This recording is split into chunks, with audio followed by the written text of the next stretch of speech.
Hi, everybody. Welcome. This is our second show and tell, a live stream where TBD shows and tells you about the latest, greatest open source project or concept at TBD, because we love being open about what we're building. During the show, whether you're on Twitch, LinkedIn, YouTube, or Discord, feel free to drop any questions you have in the chat. And for this one, it's going to be a little different. We'll either answer them during or at the end. So I'm going to bring on our special guest. We have two, Nick and Mo. Feel free to introduce yourselves. Yeah, it's good to meet y'all. I'm Nick Burgess. I'm a product compliance manager at TBD. Welcome, welcome. Mo. And yep, my name is Moe. I am a software engineer at TBD. How long have you guys been working at TBD? I feel like that's like a good thing to share too with our audience. I think it's nearly 2 years for me, but I think Mo was an OG of TBD. Yeah. Yeah, I think it's been like 2.5 years. Basically, right before we wrote the TBDEX white paper, I think that was 2.5 years ago.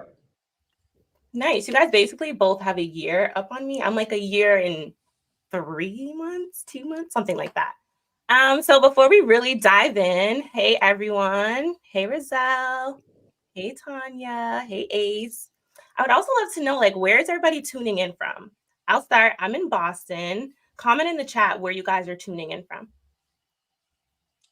Yeah, and we're both in Austin, actually, me and Mo. We're not too far apart from each other, just about a 10-minute drive, actually. I didn't even know you guys were in Austin. That's cool. Yeah, Boston. East Side. Yep. Nice. We also have Queens. Ooh, Seattle. I've been like obsessed with Seattle. I've never been, but I feel like I need to live there. I don't know why. I cannot explain it, but I love Seattle. Ooh, in Amsterdam. Welcome, welcome, everybody. So before we dive into this live stream, I wanted to do something a little different. We have another Texas. I want to do something a little different, and I wanted to kind of start with like a game, just like a little quiz, because we're going to be talking about a lot of different new terminology and different abbreviations. So I thought it'd be fun if we do like a little intro quiz with you guys. And feel free to drop comments to like the answers in the comments, and you can like answer by the numbers. So I'm going to start it now.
Good job, guys. It's funny because I don't know if the comments are delayed or if maybe the timer is just too fast because I would see comments come in like after with the answers and I'm like, are we cheating or is it just too quick? Okay, so this live stream, we're going to be talking about the known customer credential, and we're going to do more of like a Q&A style. So I implore you guys to please like add comments in the chat and questions that you have along the way and just join along with the discussion. So to start off, I'm going to add like all the questions on the screen for you guys so we can all follow along.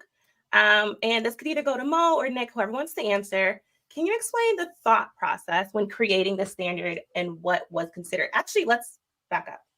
KCC, known customer credential. If you want to do a little intro on that before you answer, feel free. Yeah, for sure. So, known customer credential is a verifiable credential that effectively is an expression of having a PFI or participating financial institution having performed KYC or know your customer, or all of the things that are included in KYC, which includes identity verification, amongst many other things. And KYC is a regulatory obligation on any financial institution looking to provide financial services to their customers. So we effectively needed to think of a way to generalize IDV processes or KYC, the process of sending a customer through KYC in a way that resulted in a verifiable credential that could then be passed along in TBDEX request for quotes. Nice, thank you. And for anyone that didn't catch, IDV is identity verification.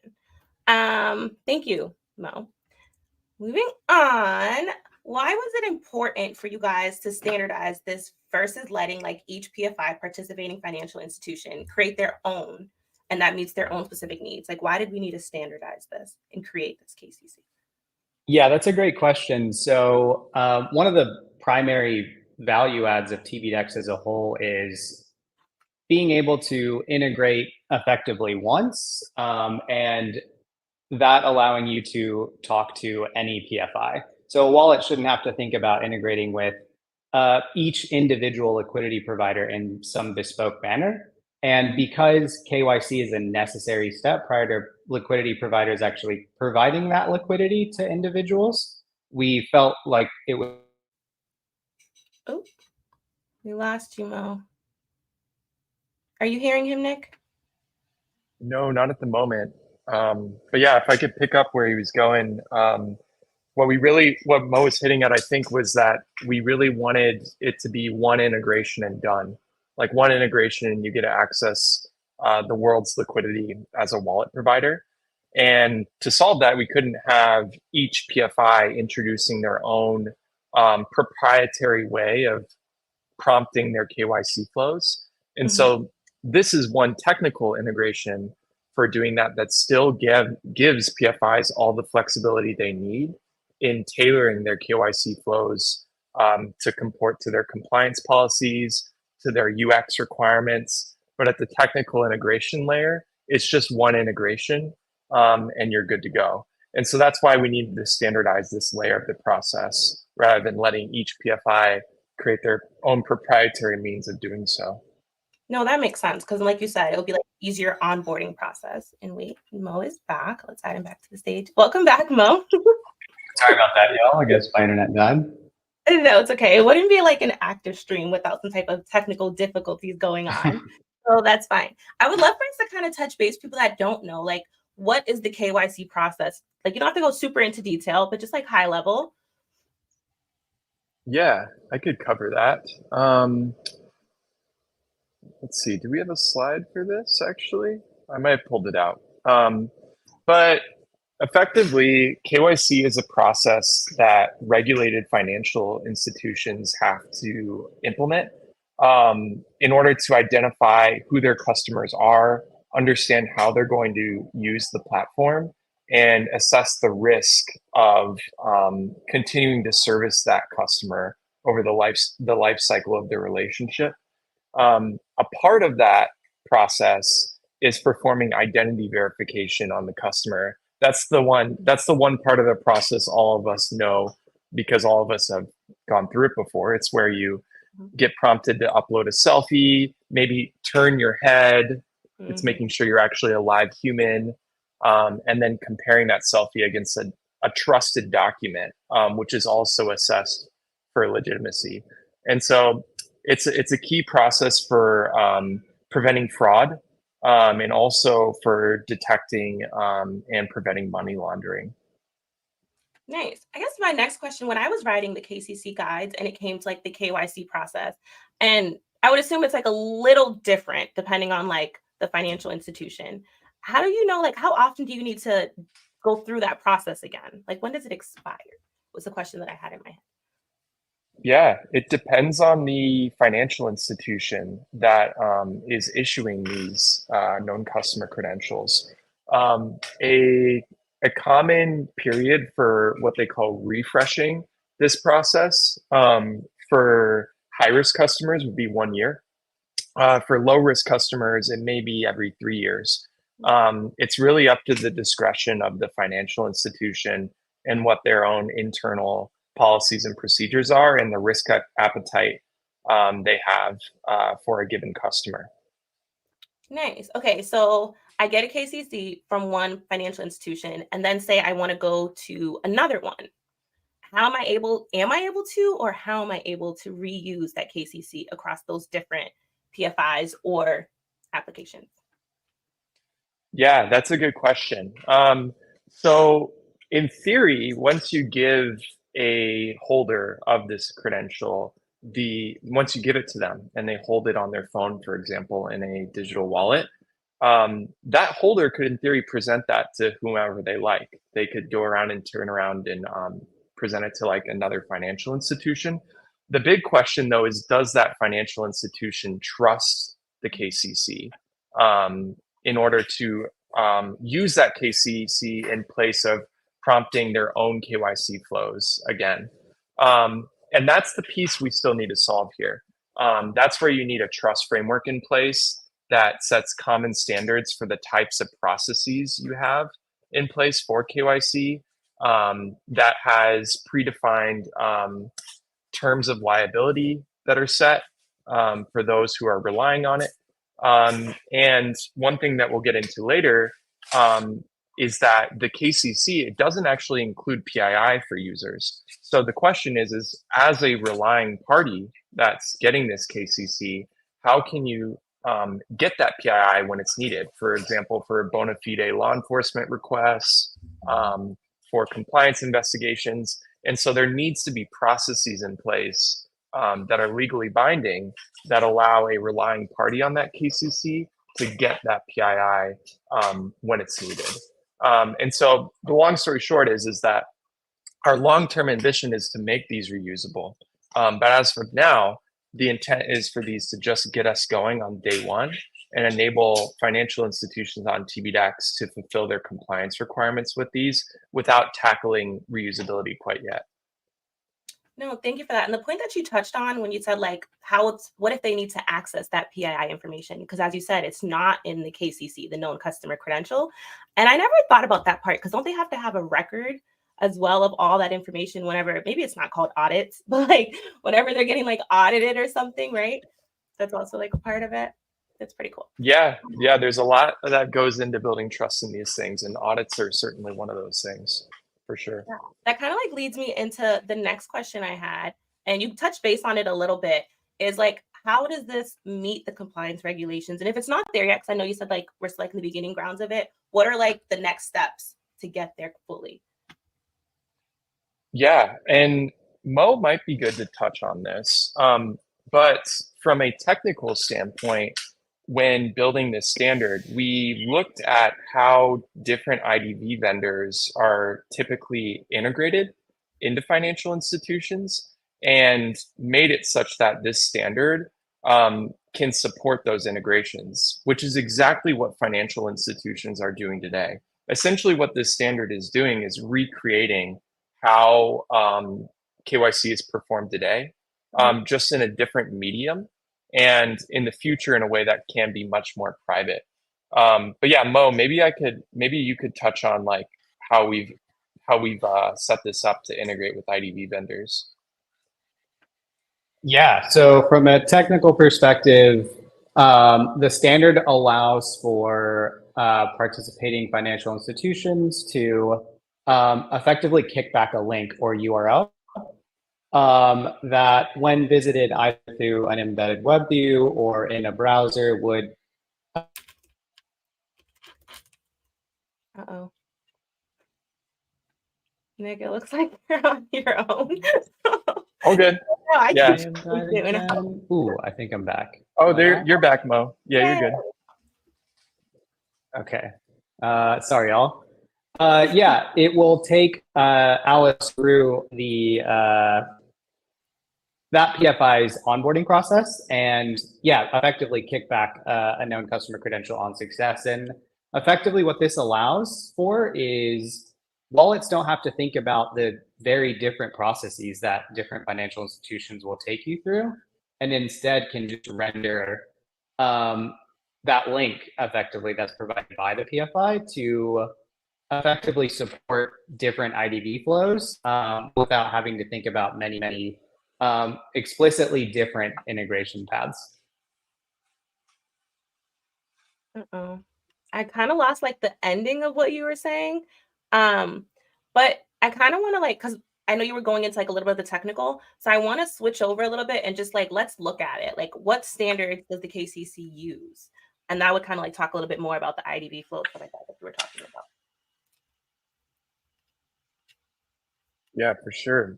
Mo, are you still I think on there? If not, I can cover this. Yeah, maybe I'll go ahead and jump in. So from a standards point of view, we're representing the content of the credential as a W3C JOT VC, JSON Web Token VC. It's one specific way of representing what are generally called verifiable credentials. And from a protocol standpoint, in terms of how this credential is applied for, how it's issued, and then how it's subsequently presented by a holder, we're using the OpenID for verifiable credentials family of protocols. And so that would include SIOP v2, it would include OpenID for verifiable credential issuance, and OpenID for verifiable presentation. And we have all this linked in our GitHub repo as well, and explained in really good detail in our developer guides on our website. But yeah, those are the standards we're currently leveraging for this credential. I'm gonna remove this one. Thank you, Nick. Actually, Mo was the one that had the link to the GitHub that we were going to show. So if you want to open that, we can also show that to everybody as well. I'm trying to see if I'm going to that. We keep losing Mo. Wait, hold on. I think he's back. I should be back. Mo, you can hear us? Yeah, I can hear y'all. Yeah. Yeah, I can hear you. Okay, cool. Okay, cool. Okay, yay. So we're one big happy family again. Okay, so let me like gather my thoughts on where we were. Okay, so we went into like what are the standards that we use, and you said it's OpenID for verifiable credentials, which is one of them. Now like let's look at a KCC. Like what are the contents of a KCC? And actually, yeah, cool. I was gonna say let's pull up. Yeah, for sure. So we've developed and published a JSON schema for this content. So that way you can, as a implementer, validate that the way you're constructing the credential aligns with this. And as a verifier, also understand, is this a properly formatted credential? But the short of it is it's pretty dang simple. All we're including in terms of content is the decentralized identifier of the subject of the cred. So if you imagine I'm the person applying for a known customer credential by going through a financial institution's KYC, and let's imagine my name's Alice, I would bring with me a DID, a decentralized identifier that my identity wallet generates for me. And that DID would be referenced within the payload, the content of the KCC in that first row in the ID element you can see there on the screen. Mm-hmm. And additionally, we're also including Alice's country of residence, verified country of residence. And the reason we're including this is because on TBDEX, we imagine that some financial institutions might require different offerings, offer different services depending on the country that the person is requesting services from. And so these are the only two fields we're including in the credential. And as a result, the Alice is able to prove once she's gone through KYC and obtained this credential in a very private way that she has gone through KYC from the issuing PFI. And so just to name a few other fields, it'll also include the issuance date, the date of expiry, and this is typically that date that a PFI requires a refresh of the credential, something we were talking about earlier, and also a link to this schema. That way, the credential can be validated as aligning with the JSON schema we've linked below. But yeah, that's the content of the KCC. Thank you, Nick. It's funny because I actually had a question. I wanted to know, you can just not too specific if you don't want to, but I wanted to know exactly how does the validation process work? So I know we have the link, like take us through that if you can, or Mo. Yeah, Mo, do you want to cover that one? Sure. I guess a little bit more context, validation or verification of the credential itself when it's presented, or? So I was speaking specifically about the credential schema field and the ID, like that link. Yeah. But we can also cover that as well, because that's also good information to share. Yeah. So, I mean, thankfully, the credential schema link is, or the contents of the schema itself is also benefiting from a standard that exists called JSON schema. So it's effectively a conventional way to describe the structure of a JSON object. And at the end of the day, a verifiable credential is effectively a signed JSON object. So what we'll do, or what others can do, is effectively take the verifiable credential that was presented to them. So a verifier would receive the verifiable credential as likely a JWT or JSON Web Token.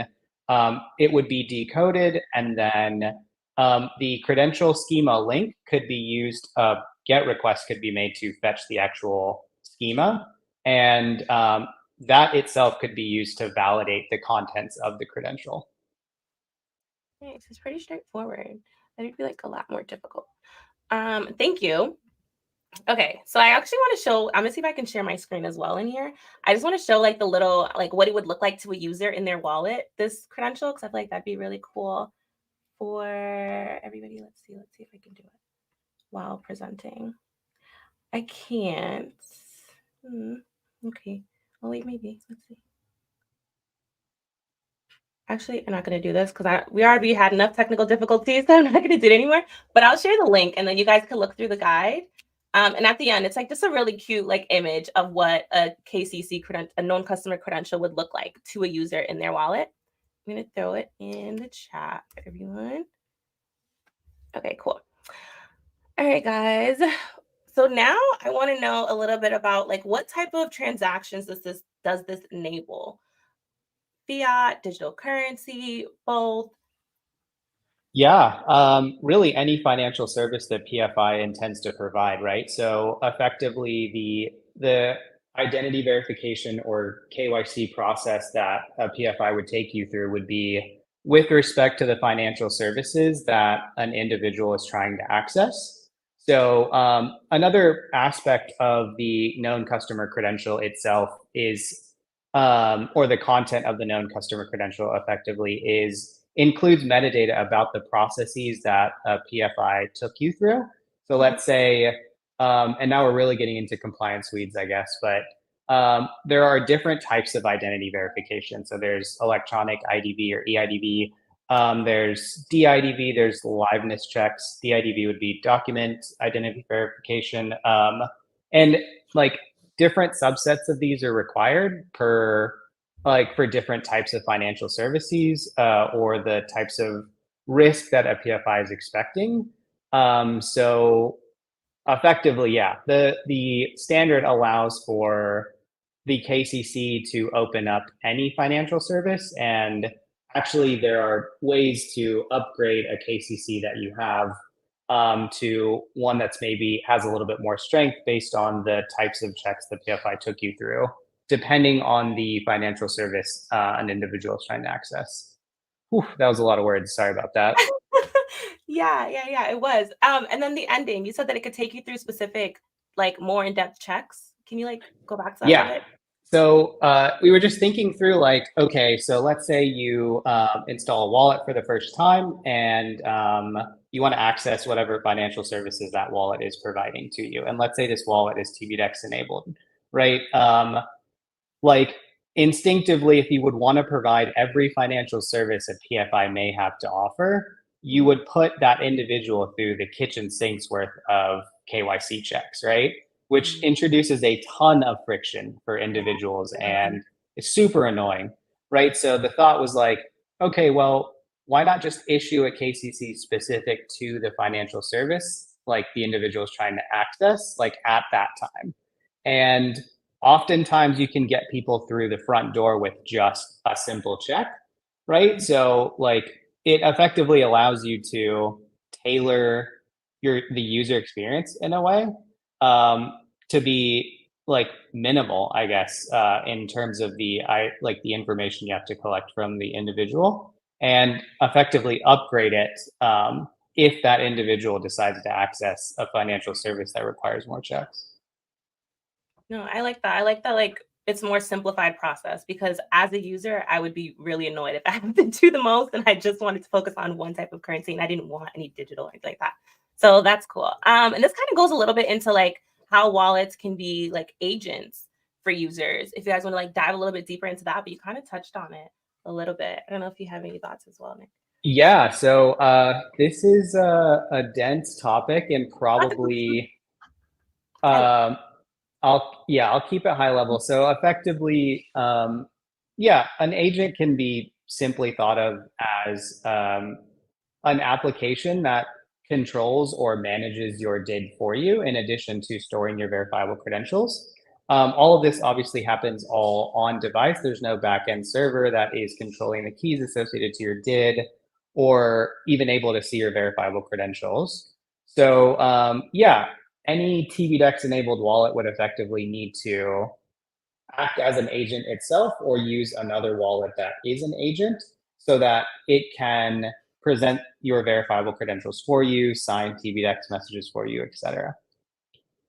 Thank you. And then okay, so we have our agents and we're presenting our KCCs. So essentially KCCs are a token. How do we ensure that someone isn't able to take that from us or use our KCCs? And that's actually a question I have too. Yeah, so this is a great question. So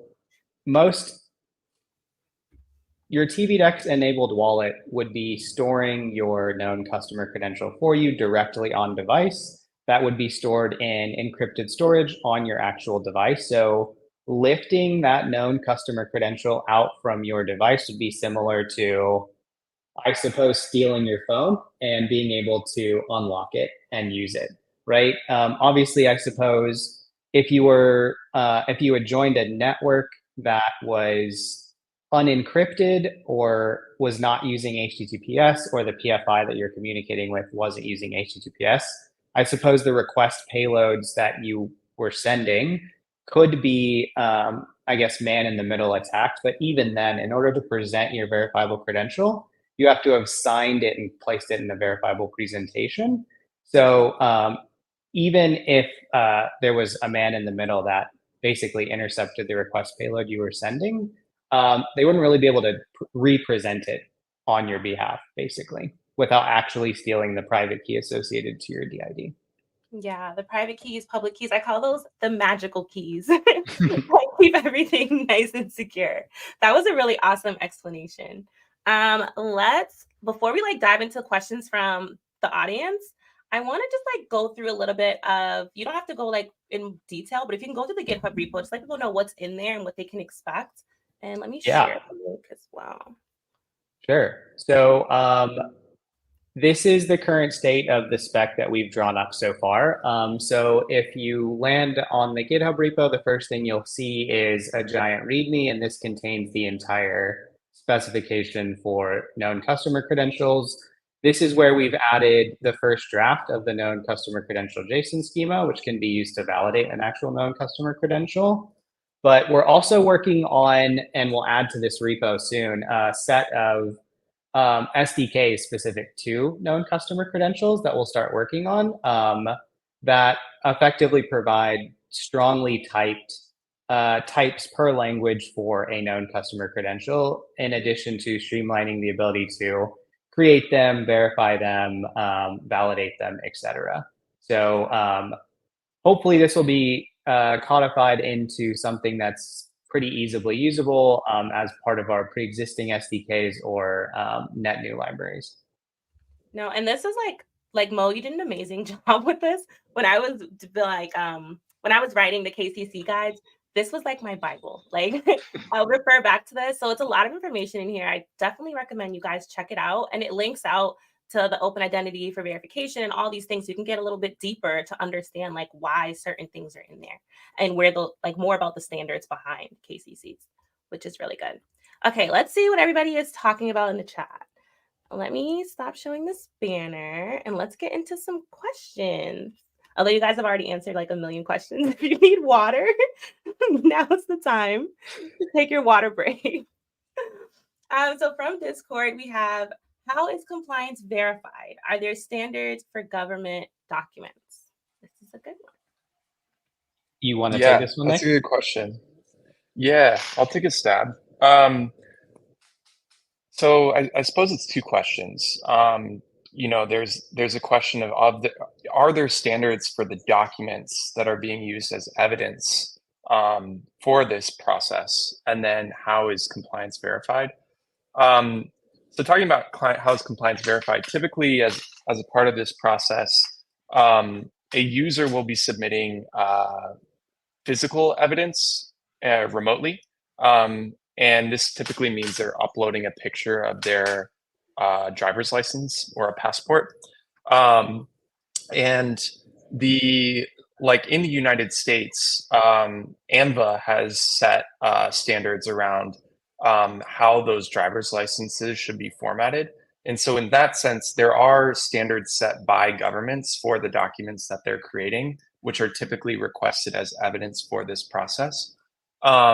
And the IDV vendors that are plugged into this process, they're performing checks on the image that's uploaded, or sometimes even a video. They sometimes take multiple frames of the uploaded photo. And they're checking for those standards, like, is the watermark in place? Is there any signs that this is a deep fake? That's getting trickier and trickier to detect. A lot of checks are being performed on the document itself. And then how is compliance verified? Well, typically in the financial services world, there are state examiners that license financial institutions, and they'll actually come and perform audits on these financial institutions to ensure that they have proper processes in place. But what's needed, I think, to enable this to be trusted and relied upon by third parties is some sort of trust framework that dives into and sets standards for how these need to be issued in a little more greater detail. There's work being done in the EU to do this, setting different standards for the processes that need to be in place to achieve certain levels of assurance that an identity is who it claims to be. And in the US, we're sort of getting into that too through NIST. They've set different identity assurance levels, but there needs to be a third party entity that's assessing these institutions and their processes as conformant against those standards. So anyways, it's a long-winded response, but it's a really hairy area that needs further work. And I know, Gerald, you had a question, like, is there anything that folks outside of TBD can do to help with this trust model work? We're starting to kick off work in this area where we're trying to keep it small first with a few institutions before we start opening it up to everyone and get our movement going. But we'll definitely keep you guys posted once we start opening this up to open collaboration. So, yeah. Nice. We essentially just need like one, not just, but a lot more, but we need like one source of truth, like that trust layer that you were talking about. Thank you. Let's get into the next question, also from Discord. Sorry, long one. Okay, there we go. What would one expect the cost to create and maintain a KYC credential per year or per use? What model would be more effective for end user SSI? Yeah, that's a really interesting question. So in V1 of KCCs, where we're enabling each PFI to mint their own KCC and effectively reuse those KCCs themselves. The costs there's no net new costs there. These financial institutions are just doing the processes they already do today. And so they don't need to pass on that cost to some other party in the form of some revenue they're taking in per use, for example. But that said, this question becomes much more important once we start tackling reuse, because there's a lot of entities at play making the reusability function. There's a wallet instance provider, there's a trust framework that needs to get paid to maintain all the processes that they have in place to ensure that these credentials can be trusted. And then there's also the underlying issuers. And so there's some folks who have done some really good work in this regard, creating both private and what I would deem relatively self-sovereign monetization strategies here that enable payments to all these entities. One is checked. They use status lists, payment gated status lists, to ensure payments flows to these different entities in a privacy preserving way. But this is an area that's relatively new and I think deserves further exploration. But yeah, I would definitely point you to the checked work. They done some really cool work in this area. And I'm sorry I dodged the question of giving you a specific number on the cost. But it's per institute processes they have in place is the short answer. So to chime in here as well, just real quick, even with KCCs as they stand today, a part of the KCC issuance spec effectively allows you to present other verifiable credentials as input to applying for a known customer credential. So while like today, most likely the case would be a PFI would take you through their traditional like IDB onboarding flow, but there's nothing preventing a PFI even today from requesting like an MDL, for example, or another government issued document that is effectively already been credentialized, right? And MDLs are just an example. I think the EU has many, many more. So effectively, the unit economics get significantly better for a PFI when an individual is presenting a cryptographically verifiable document issued by the government themselves, because from the PFI's perspective, they no longer have to reach out to a vendor to verify the information they received from the individual, because it turns out that the information they got from the get-go is from the government itself.